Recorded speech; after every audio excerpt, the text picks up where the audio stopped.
All right, hi everyone. Welcome to the practice video for chapter 4. We're going to go over two parts of this problem. Again, as you get started with these Excel challenges, you'll want to go through all of the first 4 steps. This introduces you to several of the concepts you'll need to know and how to do them in Excel. And then this chapter practice allows you to follow along with this video or practice on your own. It gives you a view of what it should look like at the end, so you can kind of match up your results with what the results there are. And then the chapter scored is what you'll actually be turning in each time. So although we go through the chapter practice, the chapter scored will be similar but not identical to what we go over in that. So this chapter looks at various mathematical computations. Specifically in this one, we're going to be looking at some various costs. So we can do a worksheet purchase plan. So this is going to have us do basically the same function as a financial calculator. So if you've taken any finance classes yet, you'll do this kind of calculation in those.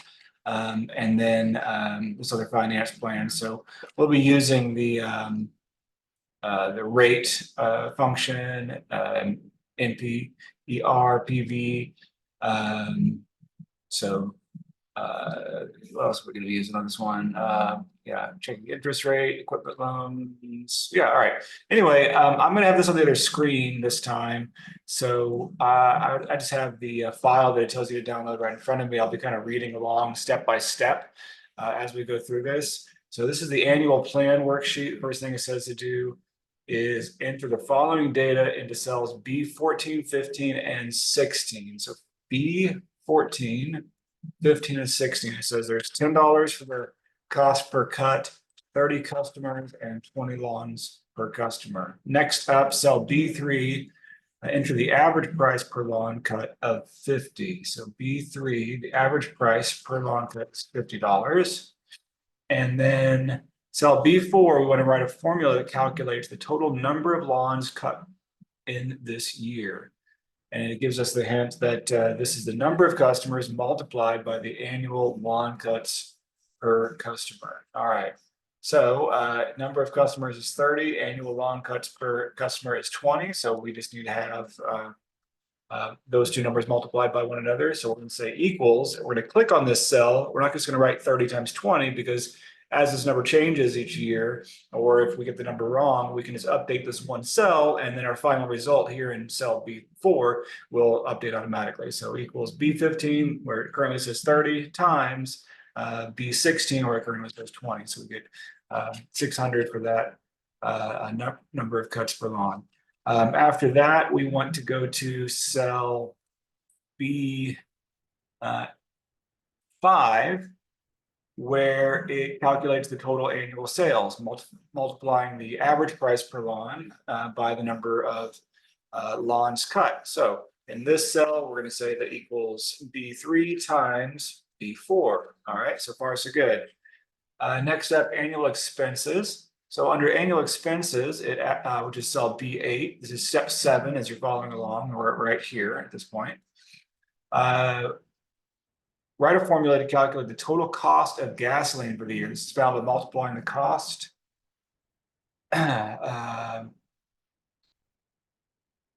gasoline cost per cut by the total number of lawns cut. So gasoline cost per cut is 10, and the total number of lawns cut is 600. So gasoline cost is going to be the 600 lawns cut times the cost per cut. So $6,000 we spend on gasoline.